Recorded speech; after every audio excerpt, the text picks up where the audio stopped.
La plantation de nouveaux arbres et arbustes au jardin peut être très bénéfique pour les oiseaux. Les oiseaux viennent quelquefois picorer des cerises, mais ils sont aussi très utiles au jardin pour la biodiversité et pour réguler les populations d'insectes et de chenilles qui s'attaquent à nos plantes.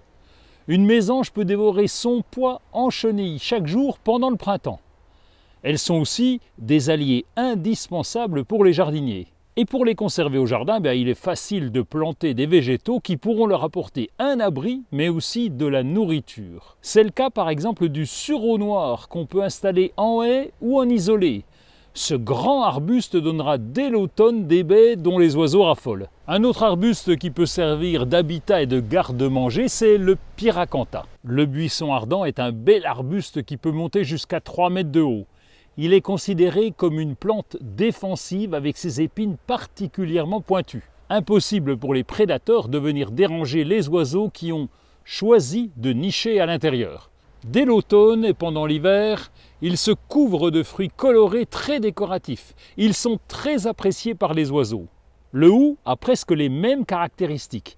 Il est très utilisé en décoration pour les fêtes de fin d'année, mais il est aussi parfait au jardin. Comme le pyracantha, ses feuilles sont persistantes. Un peu moins connu mais tout aussi efficace, c'est le bambou sacré. Nandina domestica pousse très bien en toute région. Il existe plusieurs variétés. C'est un petit arbuste qui peut trouver sa place dans tous les types de jardins.